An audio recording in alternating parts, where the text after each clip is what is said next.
Institución de la religión cristiana. Por Juan Calvino. Libro segundo. Capítulo 7. La ley fue dada, no para retener en sí misma al pueblo antiguo, sino para alimentar la esperanza de la salvación que debía tener en Jesucristo, hasta que viniera. La religión mosaica, fundada sobre el pacto de la gracia, apuntaba hacia Jesucristo. De todo cuanto hemos expuesto se deduce muy fácilmente que la ley no fue dada, casi 400 años después de la muerte de Abraham, para apartar de Cristo al pueblo elegido, sino precisamente para tener los ánimos en suspenso hasta que viniese, y para incitarlos a un mayor deseo de esta venida, y animarlos en esta esperanza, a fin de que no desmayasen con lo largo de la espera. Por ley no entiendo solamente los 10 mandamientos, los cuales nos dan la regla para vivir piadosa y santamente, sino la forma de la religión tal y como Dios la promulgó por medio de Moisés, porque Moisés no fue dado como legislador, para que abrogase la bendición prometida al linaje de Abraham, sino que más bien vemos como a cada paso trae a la memoria a los judíos el pacto gratuito hecho con sus padres, del cual ellos eran los herederos, como si él hubiera sido enviado para renovarlo. Sentido espiritual de las ceremonias. Esto se vio con toda evidencia en las ceremonias, porque, ¿qué cosa más vana y más frívola, que el que los hombres ofrezcan grasa y olor hediondo de animales para reconciliarse con Dios,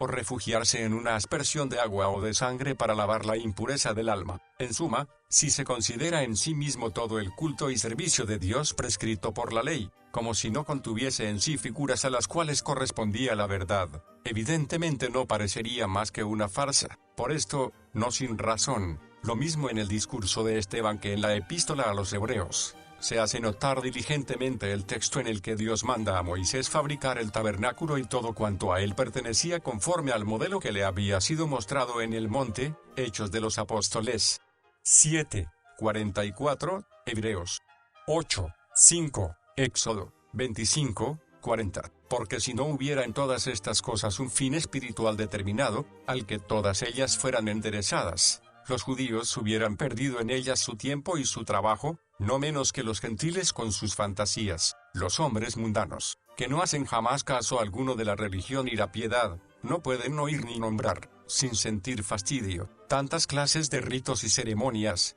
y no solo se maravillan de que Dios haya querido sobrecargar al pueblo judío con tantas, sino que incluso las menosprecian y se burlan de ellas, como si fuesen juego de niños. Esto les sucede porque no consideran el fin de las mismas, pues si se separan de él las figuras de la ley, no pueden por menos de ser consideradas vanas y frívolas. Pero el modelo, del que hemos hecho mención, muestra bien claramente que no ha dispuesto Dios los sacrificios, para que los que le servían se ocupasen en ejercicios terrenos, sino más bien para levantar su entendimiento más alto, lo cual se puede comprender por su misma naturaleza, pues siendo el espíritu, no puede darse por satisfecho con un culto y servicio que no sea espiritual. Así lo confirman muchas sentencias de los profetas, que acusan a los judíos de necedad, por creer que Dios hacía caso de los sacrificios como eran en sí mismos. ¿Tenían ellos, por ventura, la intención de derogar en algo la ley? De ningún modo. Mas, precisamente porque eran sus verdaderos intérpretes, querían de esta manera dirigir a los judíos por el verdadero y recto camino del cual muchos de ellos se habían apartado, andando descarriados. La ley moral y ritual no está vacía de Cristo. Debemos, pues, concluir de lo dicho, que puesto que a los judíos se les ofreció la gracia de Dios, la ley no ha estado privada de Cristo, porque Moisés les propuso como fin de su adopción, que fuesen un reino sacerdotal para Dios. Éxodo 19:6, lo cual ellos no hubieran podido conseguir de no haber intervenido una reconciliación mucho más excelente que la sangre de las víctimas sacrificadas, porque, ¿qué cosa podría haber menos conforme a la razón, que el que los hijos de Adán, que nacen todos esclavos del pecado por contagio hereditario, fueran elevados a una dignidad real, y de esta manera hechos participantes de la gloria de Dios? Si un don tan excelso no les viniera de otra parte, ¿cómo podrían ostentar y ejercer el título y derecho del sacerdocio, siendo objeto de abominación ante los ojos de Dios por sus pecados, si no quedaran consagrados en su oficio por la santidad de su cabeza? Por ello San Pedro admirablemente acomoda las palabras de Moisés, enseñando que la plenitud de la gracia, que los judíos solamente hablan gustado en el tiempo de la ley, ha sido manifestada en Cristo, vosotros sois linaje escogido, real sacerdocio. Primera de Pedro 2:9. Pues la acomodación de las palabras de Moisés tiende a demostrar que mucho más alcanzaron por el Evangelio aquellos a los que Cristo se manifestó, que sus padres, porque todos ellos están adornados y enriquecidos con el honor sacerdotal y real, para que, confiando en su mediador, se atrevan libremente a presentarse ante el acatamiento de Dios. La ley moral y ritual era un pedagogo que conducía a Cristo. Hay que notar aquí de paso que el reino que se fundó en la casa de David es una parte de la ley, y está contenido en la misión que le fue dada a Moisés, de donde se sigue que Cristo, lo mismo en todos los descendientes de Leví, que en los de David, ha sido puesto ante los ojos del pueblo judío, como en dos espejos, porque como ya he dicho, ellos no hubieran podido ser reyes y sacerdotes delante de Dios, por ser esclavos del pecado y de la muerte, y estar manchados por su propia corrupción. Por ahí puede verse claramente cuánta verdad es lo que dice San Pablo, que los judíos estaban como confinados bajo la disciplina de un maestro de escuela hasta que viniese la semilla en favor de la cual se había hecho la promesa. Gálatas 3:24. Pues como Jesucristo no se había manifestado aún íntimamente, eran semejantes a muchachos cuya rudeza y poca capacidad no puede penetrar completamente los misterios de las cosas celestiales. ¿De qué manera han sido guiados como de la mano mediante las ceremonias a Cristo? Lo hemos dicho ya,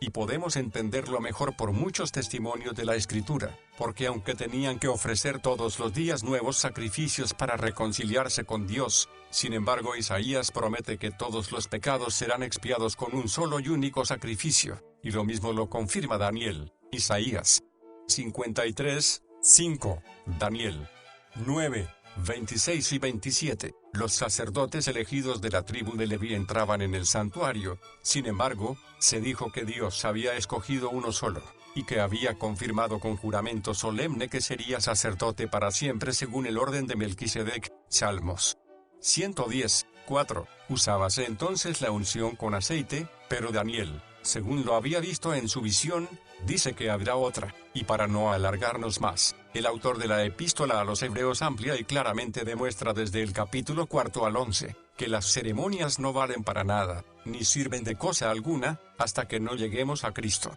Cristo es el fin de la ley, por lo que hace a los 10 mandamientos. Recordemos muy bien lo que dice San Pablo en otro lugar: el fin de la ley es Cristo, para justicia a todo aquel que cree. Romanos 10:4, e igualmente lo que dice en otro lugar, que Jesucristo es el espíritu o el alma que da vida a la letra, la cual por sí misma es mortífera. Segunda de Corintios 3:6, porque en el primer pasaje dice que en vano somos enseñados con preceptos en que consiste la justicia, mientras Jesucristo no nos la dé, tanto por imputación gratuita, como por el espíritu de regeneración, por lo cual con toda razón llama a Jesucristo cumplimiento y fin de la ley, porque de nada nos aprovecharía saber qué es lo que Dios pide de nosotros, si Cristo no socorriese a los que se encuentran oprimidos por un yugo y una carga insoportables. En otro lugar dice que la ley ha sido dada a causa de las transgresiones. Gálatas 3:19, a saber, para humillar a los hombres convenciéndolos de su condenación. Y como es esta la única preparación para ir a Cristo,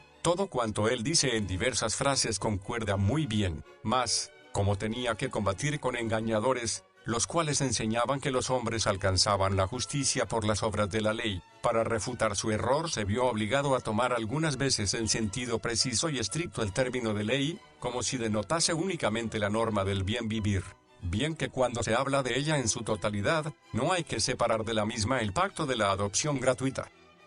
La ley moral hace surgir la maldición. Es necesario explicar en pocas palabras de qué modo somos precisamente más inexcusables por haber sido enseñados por la ley moral, y ello en orden a incitarnos a pedir perdón. Si es verdad que la ley nos muestra la perfecta justicia, síguese también que la entera observancia de la ley es perfecta justicia delante de Dios, por la cual el hombre es tenido y reputado por justo delante del tribunal de Dios. Por eso Moisés, después de promulgar la ley, no duda en poner como testigos al cielo y a la tierra de que había propuesto al pueblo de Israel la vida y la muerte, el bien y el mal. Deuteronomio 30,19. y no podemos decir que la perfecta obediencia de la ley no sea remunerada con la vida eterna, como el Señor lo ha prometido. Por otra parte, es menester también considerar si nuestra obediencia es tal que podamos con justo título esperar confiados la remuneración, porque, ¿de qué nos serviría saber que el premio de la vida eterna consiste en guardar la ley, si no sabemos también que por este medio podemos alcanzar la vida eterna? Y aquí precisamente es donde se pone de manifiesto la debilidad de la ley, porque al no hallarse en ninguno de nosotros ese modo perfecto de guardar la ley, somos excluidos de las promesas de la vida eterna y caemos en maldición perpetua. Y no me refiero a una cuestión de hecho, sino a lo que necesariamente tiene que acontecer, porque, como quiera que la doctrina de la ley excede en mucho a la capacidad de los hombres, podemos muy bien contemplar de lejos las promesas que se nos hacen, pero no podemos obtener provecho alguno de las mismas. Lo único que nos queda es ver mejor a su luz nuestra propia miseria, en cuanto que se nos priva de toda esperanza de salvación, y no vemos otra cosa que la muerte. Por otra parte, se ofrecen ante nuestros ojos las horribles amenazas que allí se formulan, y que no pesan solamente sobre algunos, sino que incluyen a todos sin excepción, y nos oprimen y acosan con un rigor tan inexorable, que vemos la muerte como certísima en la ley. Sin embargo, las promesas de la ley no son inútiles. Así que si solamente consideramos la ley, no nos queda más que desalentarnos, confundirnos y desesperarnos, pues por ella somos todos condenados, maldecidos y arrojados de la bienaventuranza que promete a los que la guardan. Dirá quizás alguno, ¿es posible que de tal manera se burle Dios de nosotros? Porque, ¿qué falta para que sea una burla? Mostrarle al hombre una esperanza, convidarlo y exhortarle a ella, afirmar que nos está preparada, y que al mismo tiempo no haya camino ni modo de llegar a ella. A esto respondo, que aunque las promesas de la ley por ser condicionales dependen de la perfecta obediencia de la ley que en ningún hombre puede hallarse, sin embargo no han sido dadas en vano, porque después de comprender nosotros que no nos sirven de nada, ni tienen eficacia alguna, a no ser que Dios por su bondad gratuita quiera recibirnos sin consideración alguna de nuestras obras, y que por la fe aceptemos aquella su bondad que nos presenta en su Evangelio, estas mismas promesas no dejan de ser eficaces, incluso con la condición que se les pone, porque entonces el Señor nos concede gratuitamente todas las cosas, y su liberalidad llega hasta no rechazar nuestra imperfecta obediencia, sino que, perdonándonos lo que nos falta, la acepta por buena e íntegra, y, por consiguiente, nos hace partícipes del fruto de las promesas legales, como si hubiésemos cumplido por entero la condición. Mas, como esta materia se tratará con mucha mayor amplitud cuando tratemos de la justificación por la fe, no me extenderé más en ella al presente. Nadie puede cumplir la ley. En cuanto a lo que dijimos, que es imposible observar la ley, es necesario explicarlo y probarlo brevemente, porque comúnmente se tiene esto por una sentencia absurda, de tal manera que San Jerónimo no duda en condenarla como herética. ¿Qué razón ha tenido para ello? Es cosa que no me interesa, me basta saber cuál es la verdad. Yo llamo imposible a lo que por ordenación y decreto de Dios no existió nunca ni existirá jamás. Si consideramos desde su principio el mundo, afirmo que no ha habido santo alguno, que mientras vivió en la prisión de este cuerpo mortal, haya tenido un amor tan perfecto, que haya amado a Dios con todo su corazón, con todo su entendimiento, con toda su alma y con todas sus fuerzas. Y asimismo, afirmo que no ha habido ninguno que no haya sido tocado por la concupiscencia. ¿Quién dirá que no es esto verdad? Conozco muy bien la clase de santos que se ha imaginado la vana superstición, con una pureza y santidad tales, que los mismos ángeles del cielo apenas se pueden comparar con ellos. Pero esto no es más que una imaginación suya frente a la autoridad de la Escritura, que enseña otra cosa,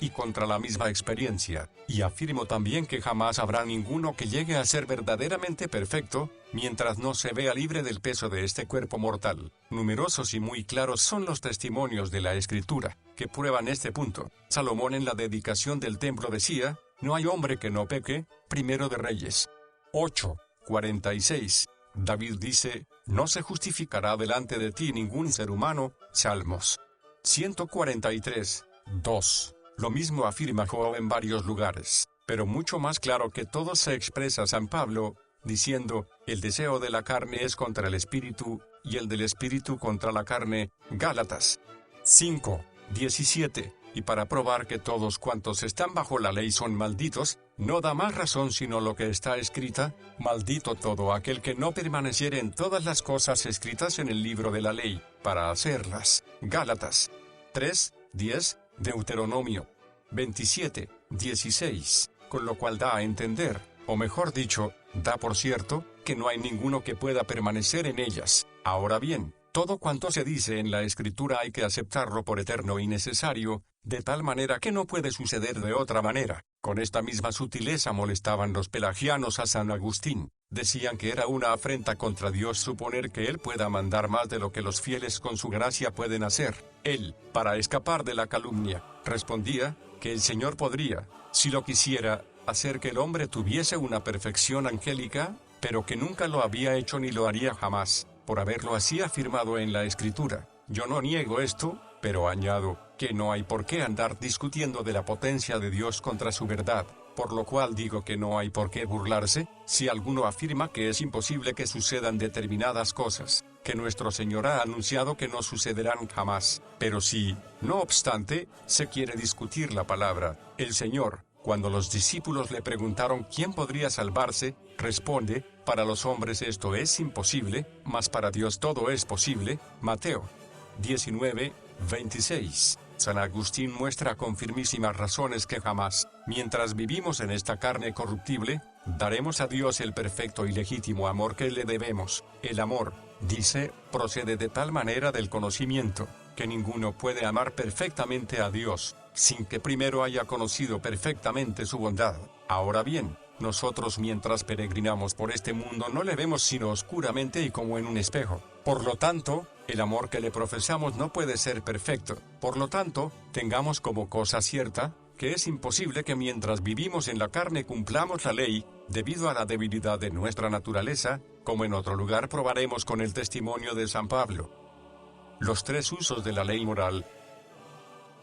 Revela a los hombres su impotencia, su pecado, su arrogancia. Más, para que se entienda mejor toda esta cuestión, resumamos el oficio y uso de la ley, que llaman moral, la cual puede decirse que comprende tres partes. La primera es que cuando propone la justicia de Dios, es decir, la que a Dios le es grata, hace conocer a cada uno su propia injusticia, le da la certeza y el convencimiento de ello, condenándolo, en conclusión, y es necesario que el hombre, que está ciego y embriagado por su amor propio, se vea forzado a conocer y confesar su debilidad e impureza, pues si no se le demuestra con toda evidencia su vanidad y se le convence de ella, está tan hinchado por una torpe confianza en sus fuerzas, que es imposible que comprenda y se dé cuenta de cuánta es su debilidad, cuando con su fantasía no hace más que ponderarlas. Pero tan pronto como comienza a compararlas con la dificultad de la ley, encuentra un motivo para deponer su arrogancia, porque aunque haya tenido muy alta opinión de sus fuerzas, sin embargo, al punto ve que se encuentran grabadas con un peso tan grande, que le hace vacilar, hasta desfallecer finalmente por completo. Y así, instruido el hombre de esta manera con la doctrina de la ley, se despoja de la arrogancia que antes le cegaba. Es necesario asimismo que el hombre sea curado de otra enfermedad que también le aqueja, y es la soberbia, mientras él descansa solamente en su juicio humano. En lugar de la verdadera justicia pone una hipocresía, satisfecho con la cual, se enorgullece frente a la gracia de Dios, al amparo de no sé qué observancias inventadas en su cabeza. Pero cuando se ve forzado a examinar su modo de vivir conforme a la balanza de la ley de Dios, dejando a un lado las fantasías de una falsa justicia que había concebido por sí mismo, ve que está muy lejos de la verdadera santidad, y, por el contrario, cargado de vicios, de los que creía estar libre, porque las concupiscencias están tan ocultas y enmarañadas, que fácilmente engañan al hombre y hacen que no las vea. Y no sin razón dice el apóstol, que él no había sabido lo que era la concupiscencia hasta que la ley le dijo: no codiciarás. Romanos 7:7. Pues si no es descubierta y sacada de su escondrijo por la ley, destruirá en secreto al hombre infeliz sin que él se entere siquiera. La ley hace abundar para todos el pecado, la condenación y la muerte.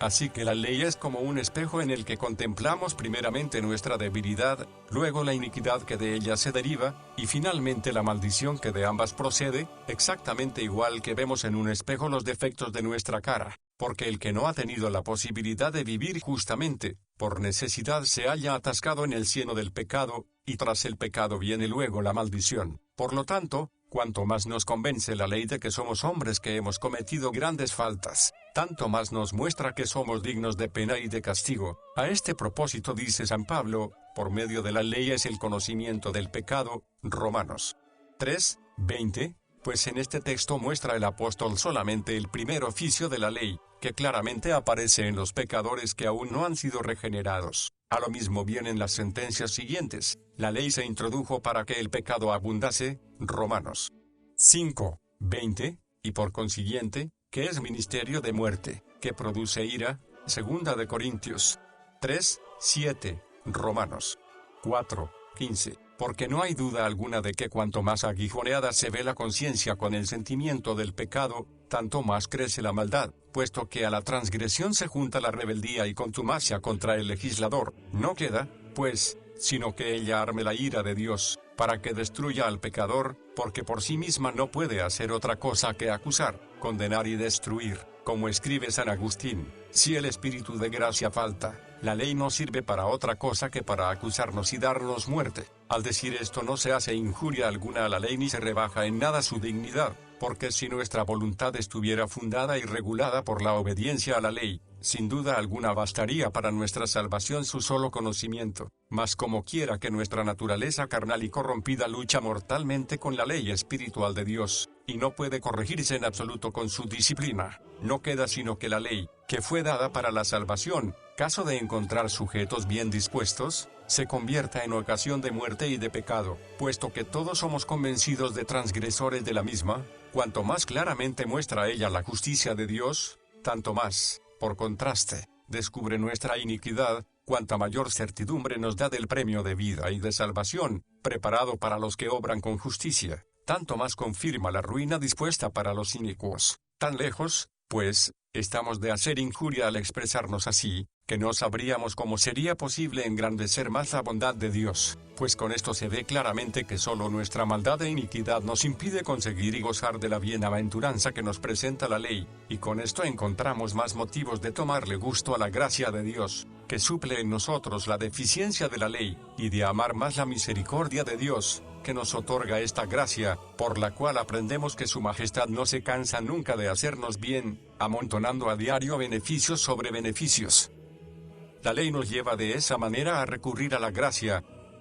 en cuanto a que nuestra iniquidad y condenación es firmada y sellada con el testimonio de la ley. Esto no se hace, si nos aprovechamos de ella, para que desesperados, lo echemos todo por tierra, y nos abandonemos a nuestra ruina, desalentados. Es cierto que los réprobos desfallecen de esta manera, pero eso les sucede por la obstinación de su espíritu. Mas los hijos de Dios han de llegar a una conclusión muy distinta. El apóstol afirma que todo el mundo queda condenado por el juicio de la ley, a fin de que toda boca sea tapada, y todo el mundo se vea obligado a Dios. Romanos 3:19. Y en otro lugar dice, Dios sujetó a todos en desobediencia, para tener misericordia de todos. Romanos 11:32. O sea, para que dejando a un lado la vana opinión que tenían de sus fuerzas, comprendan que no viven ni existen más que por la sola potencia de Dios, para que vacíos de toda otra confianza se acojan a su misericordia y a esta sola tomen como justicia y méritos suyos,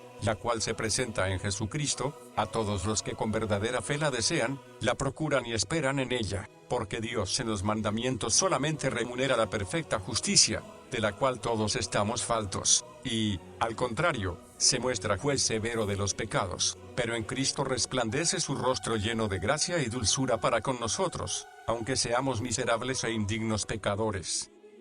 Testimonio de San Agustín. En cuanto a la enseñanza que hemos de sacar de la ley para implorar el auxilio divino, San Agustín habla de ello en diversos lugares. Así escribe a Hilario, la ley manda, para que nosotros, esforzándonos en hacer lo que manda y no pudiendo hacerlo por nuestra flaqueza, aprendamos a implorar el favor de la gracia de Dios. Y a Celio, la utilidad de la ley es convencer al hombre de su debilidad, y forzarlo a que busque la medicina de la gracia que se halla en Jesucristo. Y a Inocencio Romano le escribe, la ley manda, la gracia da la fuerza para bien operar. Y a Valentino, manda Dios lo que no podemos hacer, para que sepamos qué es lo que debemos pedirle. Y, se ha dado la ley para hacernos culpables, para que siendo culpables, temieseis, y temiendo, pidieseis perdón, y no presumieseis de vuestras fuerzas. Y también, la ley ha sido dada para esto, para hacernos de grandes pequeños, a fin de mostrar que por nosotros mismos no tenemos fuerzas para vivir justamente, y viéndonos de esta manera necesitados, indignos y pobres, nos acogiésemos a la gracia, y luego, dirigiéndose a Dios, hazlo así, Señor, hazlo así, misericordioso Señor, manda lo que no podemos cumplir, o por mejor decir, manda lo que no podemos cumplir sin tu gracia, para que cuando los hombres no puedan cumplirlo con sus fuerzas, sea toda boca tapada y nadie se tenga por grande, que todo el mundo se vea pequeño, y se vea culpable delante de Dios. Pero no es necesario acumular testimonios de San Agustín sobre esta materia, ya que escribió todo un libro sobre el particular, al que puso por título del espíritu y de la letra. Respecto a la segunda utilidad, no la expone tan claramente, quizás porque pensaba que la segunda era mera consecuencia de la primera, o porque no estaba tan convencido de la misma, o bien porque no conseguía formularla tan distinta y claramente como quería, aunque esta utilidad de que hemos hablado convenga propiamente a los hijos de Dios. Sin embargo, también se aplica a los réprobos, pues si bien ellos no llegan, como los fieles, hasta el punto de sentirse confusos según la carne, para renovarse según el hombre interior, que es el espíritu, sino que aterrados se dejan llevar por la desesperación. Sin embargo, sirve para manifestarles la equidad del juicio de Dios el que sus conciencias se vean de tal manera atormentadas por el remordimiento, ya que ellos, en cuanto les es posible, tergiversan siempre el juicio de Dios, y aunque por ahora no se revele el juicio del Señor, sin embargo sus conciencias de tal manera se ven abatidas por el testimonio de la ley y de sus propias conciencias, que bien claramente dejan ver lo que han merecido. La ley moral retiene a los que no se dejan vencer por las promesas. El segundo cometido de la ley es que aquellos que nada sienten de lo que es bueno y justo, sino a la fuerza, al oír las terribles amenazas que en ella se contienen, se repriman al menos por temor de la pena, y se reprimen, no porque su corazón se sienta interiormente tocado, sino como si se hubiera puesto un freno a sus manos para que no ejecuten la obra externa y contengan dentro su maldad, que de otra manera dejarían desbordarse. Pero esto no les hace mejores ni más justos delante de Dios, porque, sea por temor o por vergüenza por lo que no se atreven a poner por obra lo que concibieron, no tienen en modo alguno su corazón sometido al temor y a la obediencia de Dios, sino que cuanto más se contienen, más vivamente se encienden, hierven y se abrazan interiormente en sus concupiscencias, estando siempre dispuestos a cometer cualquier maldad, si ese terror a la ley no les detuviese. Y no solamente eso, sino que además aborrecen a muerte a la misma ley, y detestan a Dios por ser su autor, de tal manera que si pudiesen, le echarían de su trono y le privarían de su autoridad, pues no le pueden soportar porque manda cosas santas y justas, y porque se venga de los que menosprecian su majestad. Este sentimiento se muestra más claramente en unos que en otros, sin embargo existe en todos los que no están regenerados, no se sujetan a la ley voluntariamente, sino únicamente a la fuerza por el gran temor que le tienen. Sin embargo, esta justicia forzada es necesaria para la común utilidad de los hombres, por cuya tranquilidad se vela, al cuidar de que no ande todo revuelto y confuso, como acontecería, si a cada uno le fuese lícito hacer lo que se le antojare. Para los futuros creyentes, la ley es una gracia preparatoria, y aun a los mismos hijos de Dios no les es inútil que se ejerciten en esta pedagogía, cuando no tienen aún el espíritu de santificación, y se ven agitados por la intemperancia de la carne, porque mientras en virtud del temor al castigo divino se reprimen y no se dejan arrastrar por sus desvaríos, aunque no les sirva de mucho por no tener aún dominado su corazón apóstrofe, no obstante, en cierta manera se acostumbran a llevar el yugo del Señor, sometiéndose a su justicia, para que cuando sean llamados no se sientan del todo incapaces de sujetarse a sus mandamientos, como si fuera cosa nueva y nunca oída. Es verosímil que el apóstol quisiera referirse a esta función de la ley cuando dice que la ley no fue dada para el justo, sino para los transgresores y desobedientes, para los impíos y los pecadores, para los irreverentes y profanos, para los parricidas y los matricidas, para los homicidas, para los sodomitas, para los secuestradores, para los mentirosos y perjuros, y para cuanto se oponga a la sana doctrina. Primera de Timoteo 1:9, porque con estas palabras prueba que la ley es un freno para la concupiscencia de la carne, la cual de no ser así refrenada, se desmandaría sin medida alguna. El testimonio de la experiencia. A ambos propósitos se puede aplicar lo que dice el apóstol en otro lugar, que la ley ha sido para los judíos un pedagogo que los encaminara a Cristo, Gálatas 3:24, porque hay dos clases de hombres a los que ella dirige hacia Cristo con sus enseñanzas. Los primeros son aquellos de quienes hemos hablado, que por confiar excesivamente en su propia virtud y justicia, no son aptos para recibir la gracia de Dios, sino desechan primero esta opinión, y así la ley, al ponerle delante de los ojos su miseria, hace que se humillen, preparándolos de esta manera a desear lo que ellos creían que no les faltaba. Los segundos son los que tienen necesidad de freno para ser retenidos, a fin de que no suelten las riendas al ímpetu de su carne y se olviden por completo de vivir según la justicia, porque donde quiera que no domina aún el Espíritu de Dios, son tan enormes y exorbitantes a veces las concupiscencias, que hay peligro de que el alma, enredada en ellas, caiga en olvido y menosprecio de Dios, y evidentemente así sucedería, si no proveyera el Señor con este remedio de retener con el freno de su ley a aquellos en los que aún domina la carne. Por eso, cuando no regenera inmediatamente a los que ha escogido para la vida eterna, los mantiene hasta el tiempo de su visitación por medio de la ley en el temor, que no es puro ni perfecto, cual conviene a los hijos de Dios, pero sí útil durante aquel tiempo, para que conforme a su capacidad sean como guiados de la mano a la verdadera piedad. De esto tenemos tantas experiencias, que no es necesario alegar ningún ejemplo, porque todos aquellos que durante algún tiempo vivieron en la ignorancia de Dios convendrán en que mediante el freno de la ley se mantuvieron en un cierto temor y respeto de Dios, hasta que regenerados por el Espíritu de Dios, comenzaron a amarle de verdad y de corazón. La ley moral revela la voluntad de Dios a los creyentes. El tercer oficio de la ley, y el principal, que pertenece propiamente al verdadero fin de la misma, tiene lugar entre los fieles, en cuyos corazones ya reina el Espíritu de Dios, y en ellos tiene su morada, porque, aunque tienen la ley de Dios escrita y grabada en sus corazones con el dedo de Dios, o sea, que como están guiados por el Espíritu Santo son tan afectos a la ley que desean obedecer a Dios. Sin embargo, de dos maneras les es aún provechosa la ley, pues es para ellos un excelente instrumento con el cual cada día pueden aprender a conocer mucho mejor cuál es la voluntad de Dios, que tanto anhelan conocer, y con el que poder ser confirmados en el conocimiento de la misma, igual que un siervo, que habiendo decidido ya en su corazón servir bien a su amo y agradarle en todas las cosas, sin embargo siente la necesidad de conocer más familiarmente sus costumbres y manera de ser, para acomodarse a ellas más perfectamente, pues nadie ha llegado a tal extremo de sabiduría, que no pueda con el aprendizaje cotidiano de la ley adelantar diariamente más y más en el perfecto conocimiento de la voluntad de Dios. La ley les exhorta a la obediencia. Además, como no solo tenemos necesidad de doctrina, sino también de exhortación, aprovechará también el creyente de la ley de Dios, en cuanto que por la frecuente meditación de la misma se sentirá movido a obedecer a Dios, y así fortalecido, se apartará del pecado, pues conviene que los santos se estimulen a sí mismos de esta manera, pues si bien en su espíritu tienen una cierta prontitud para aplicarse a obrar bien, sin embargo están siempre agobiados por el peso de la carne, de tal manera que no pueden nunca cumplir enteramente su deber. A la carne la ley es como un látigo para hacerla trabajar, igual que a un animal perezoso, que no se mueve sino a fuerza de palos. Y aún digo más, que la ley será, incluso para el hombre espiritual por no estar aún libre del peso de la carne, como un aguijón que no le permitirá estarse ocioso ni dormirse. Este oficio de la ley tenía sin duda presente David, cuando la colmaba de tantas alabanzas. La ley de Jehová es perfecta, que convierte el alma, el testimonio de Jehová es fiel. Punto y coma. Los mandamientos de Jehová son rectos, que alegran los corazones. Punto y coma. Salmos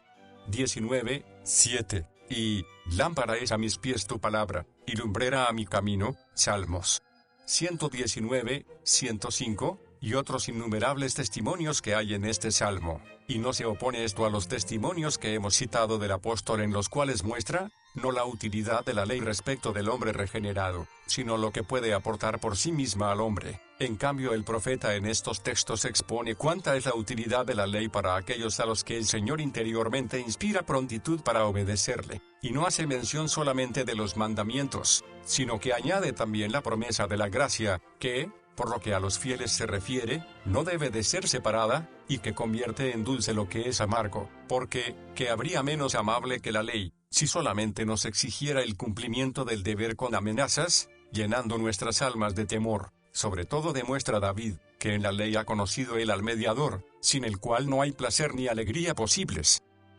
Error de los antinomistas.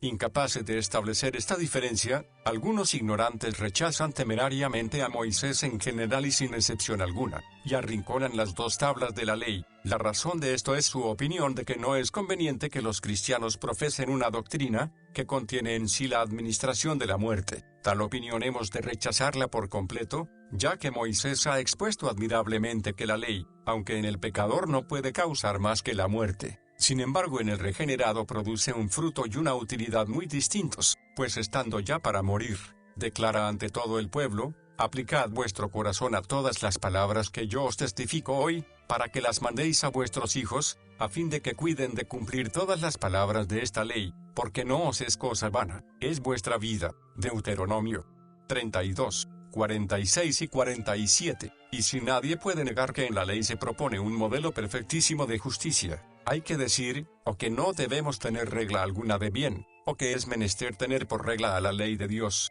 porque no hay muchas reglas de vivir, sino una sola, la cual es perpetua e inmutable. Por lo cual, lo que dice David, que el hombre justo medita día y noche en la ley del Señor. Salmos 1, 2, no hay que entenderlo de una época determinada, sino que conviene a todos los tiempos y a todas las épocas hasta el fin del mundo, y no debemos atemorizarnos ni intentar huir de su obediencia porque exige una santidad mucho más perfecta de la que podemos tener mientras estamos encerrados en la prisión del cuerpo, porque, cuando estamos en gracia de Dios, no ejerce su rigor, forzándonos de tal manera que no se dé por satisfecha hasta que no hayamos cumplido cuanto nos manda, sino que, exhortándonos a la perfección a la cual nos llama, nos muestra el fin hacia el cual nos es provechoso y útil tender, si queremos cumplir con nuestro deber, y este tender incansablemente es suficiente, porque toda esta vida no es más que una carrera, al fin de la cual el Señor nos hará la merced de llegar al término hacia el cual ahora tendemos y hacia el cual van encaminados todos nuestros esfuerzos, aunque estamos muy lejos aún de él. En Cristo queda abolida la maldición de la ley, pero la obediencia permanece. Así que la ley sirve para exhortar a los fieles, no para complicar sus conciencias con maldiciones. Incitándolos una y otra vez los despierta de su pereza y los estimula para que salgan de su imperfección. Hay muchos que por defender la libertad de la maldición de la ley dicen que ésta ha sido abrogada y que no tiene valor para los fieles. Sigo hablando de la ley moral, no porque no siga prescribiendo cosas justas, sino únicamente para que ya no siga significando para ellos lo que antes, y no los condene y destruya pervirtiendo y confundiendo sus conciencias. San Pablo bien claramente muestra esta derogación de la ley, y que el Señor también la haya enseñado se ve manifiestamente por el hecho de no haber refutado la opinión de que él había de destruir y hacer vana la ley, lo cual no hubiera hecho si no se le hubiera acusado de ello. Ahora bien, tal opinión no se hubiera podido difundir sin algún pretexto o razón, por lo cual es verosímil que nació de una falsa exposición de la doctrina de Cristo, pues casi todos los errores suelen tomar ocasión de la verdad. Por tanto, para no caer nosotros también en el mismo error, será necesario que distingamos cuidadosamente lo que está abrogado en la ley, y lo que aún permanece en vigor, cuando el Señor afirma que Él no había venido a destruir la ley, sino a cumplirla, y que no faltaría ni una tilde hasta que pasasen el cielo y la tierra y todo se cumpliese. Mateo 5, 17. Con estas palabras muestra bien claramente que la reverencia y obediencia que se debe a la ley no ha sido disminuida en nada por su venida, y con toda razón, puesto que Él vino para poner remedio a sus transgresiones. Así que de ningún modo es rebajada la doctrina de la ley por Cristo, pues ella, enseñándonos, amonestándonos, con reprensiones y correcciones nos prepara y forma para toda buena obra. Llevando sobre sí nuestra maldición, Cristo nos hace hijos de Dios. Respecto a lo que dice San Pablo de la maldición, evidentemente no pertenece al oficio de instruir, sino solamente a la fuerza que tiene para aprisionar las conciencias, porque la ley no solamente enseña, sino que exige cuentas autoritariamente de lo que manda, si no se hace lo que manda, y aún digo más, si haya deficiencias en alguna de las cosas que prescribe, al momento pronuncia la horrible sentencia de maldición. Por esta causa dice el apóstol que todos los que dependen de las obras de la ley están malditos, puesto que está escrito: maldito todo aquel que no permaneciere en todas las cosas escritas en el libro de la ley para hacerlas. Gálatas 3, 10, Deuteronomio 17, 16. y dice que todos cuantos están debajo de la ley no fundan su justicia en el perdón de los pecados, por el cual quedamos libres del rigor de la misma, y por eso Pablo nos enseña que hemos de librarnos de las cadenas de la ley, si no queremos perecer miserablemente en ellas. ¿De qué cadenas? De aquella rigurosa y dura exacción con que nos persigue, llevándolo todo con sumo rigor sin dejar falta alguna sin castigo, para librarnos de esta maldición. Cristo se hizo maldición por nosotros, porque está escrito, maldito todo el que pende del madero. Deuteronomio 21:23, Gálatas 3:13, y en el capítulo siguiente el apóstol dice que Cristo estuvo sujeto a la ley, para redimir a los que estaban debajo de la ley, pero enseguida añade, para que gozásemos del privilegio de hijos. ¿Qué quiere decir con esto? Para que no estuviésemos oprimidos por un cautiverio que tuviese apresadas nuestras conciencias con el horror de la muerte. No obstante, a pesar de todo, ha de quedar bien establecido que la autoridad de la ley no es rebajada en absoluto, y que debemos profesarle la misma reverencia y obediencia. Sus ceremonias quedan abolidas en cuanto al uso, porque Cristo ha realizado todos sus efectos.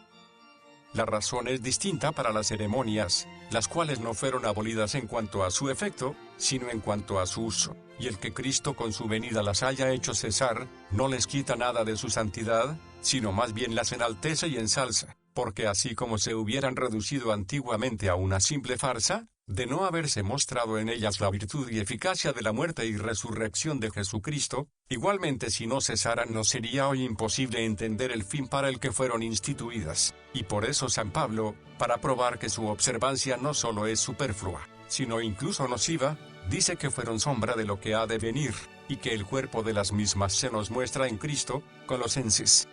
2:17. Vemos, pues, como al ser abolidas resplandece mucho mejor en ellas la verdad, que si aún siguiese representando veladamente a Jesucristo, que ya ha aparecido públicamente. Y he aquí también por qué en la muerte de Jesucristo se rasgó el velo del templo en dos partes, Mateo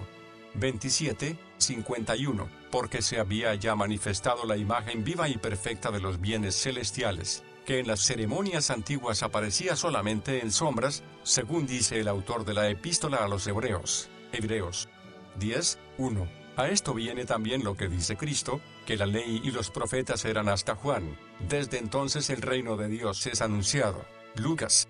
16:16. No porque los patriarcas del Antiguo Testamento se hayan visto privados de la predicación que contiene en sí la esperanza de salvación y de vida eterna, sino porque solamente de lejos y como entre sombras vieron lo que nosotros hoy en día contemplamos con nuestros ojos. Juan Bautista da la razón de por qué fue necesario que la Iglesia comenzase por tales rudimentos para ir subiendo poco a poco, a saber, porque la ley por medio de Moisés fue dada, pero la gracia y la verdad vinieron por medio de Jesucristo. Juan 1:17, porque si bien en los antiguos sacrificios se prometió la verdadera remisión de los pecados, y el arca de la alianza fue una cierta prenda del amor paternal de Dios, sin embargo todo ello no hubiera pasado de una sombra, de no estar fundado en la gracia de Jesucristo, en quien únicamente se halla sólida y eterna firmeza. De todas formas estemos bien seguros de que aunque las ceremonias y ritos de la ley hayan cesado, sin embargo, por el fin y la intención de las mismas se puede conocer perfectamente cuánta ha sido su utilidad antes de la venida de Cristo,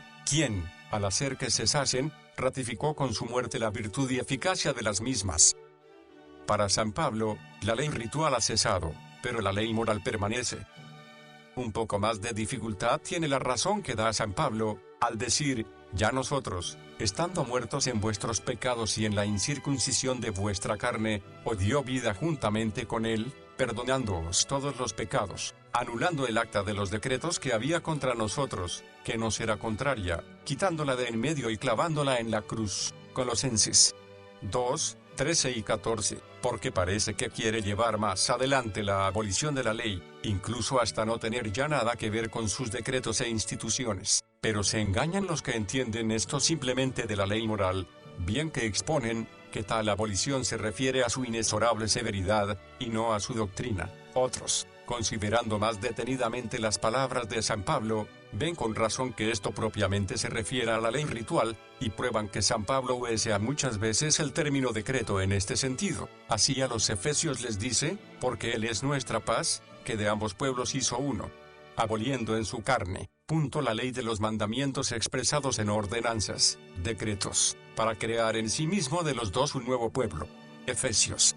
2, 14 y 15. No hay duda alguna de que en este lugar se trata de las ceremonias, pues en él se dice que esta ley era una pared que diferenciaba y separaba a los judíos de los gentiles. Efesios 2, 14 y 15. Por esto yo también admito que los que sostienen esta segunda opinión critican con razón el parecer de los primeros. No obstante, me parece que ellos mismos no exponen suficientemente lo que quiere decir el apóstol, pues no puedo admitir que confundan estos dos testimonios, como si quisiera decir lo mismo el uno que el otro. Por lo que hace a la epístola a los Efesios, el sentido es el siguiente: el apóstol desea darles la certeza de que están admitidos e incorporados a la comunión con el pueblo de Israel, y les da como razón que el impedimento que antes los dividía, a saber, las ceremonias, ha quedado suprimido, porque los ritos de las abluciones y sacrificios que consagraban al Señor los diferenciaban de los gentiles. En cambio, ¿quién no ve que en la epístola a los Colosenses el apóstol toca un misterio más alto? Se trata allí de las observancias mosaicas,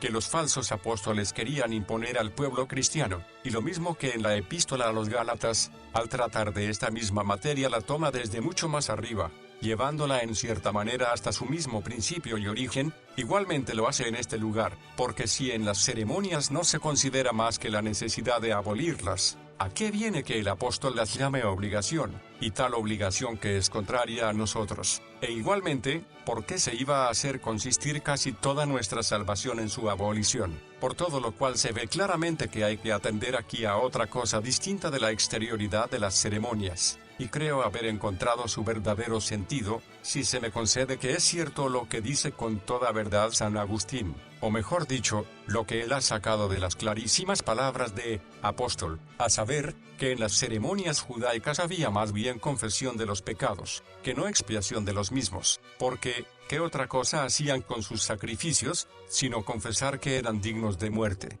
ya que en su lugar ponían un animal, al que sacrificaban? ¿Qué hacían con sus purificaciones, sino testimoniar que eran impuros? De esta manera renovaban la obligación de su pecado e impureza, pero con esta declaración no la pagaban en absoluto, y por esto dice el apóstol que la remisión de los pecados que había bajo el primer pacto fue realizada por la muerte de Jesucristo. Hebreos 9, 15. Con toda razón, por tanto, llama el apóstol a las ceremonias obligaciones contrarias a los que se servían de ellas, pues con las mismas testificaban y daban a entender su condenación e impureza. Y no contradice esto el que los padres del Antiguo Testamento hayan sido partícipes de la misma gracia que nosotros, porque ellos lograron esto por Cristo, no por las ceremonias, a las cuales el apóstol en el lugar citado diferencia de Cristo, en cuanto que ellas, después de haber sido revelado el Evangelio, oscurecían su gloria. Vemos, pues, que las ceremonias, en sí mismas consideradas,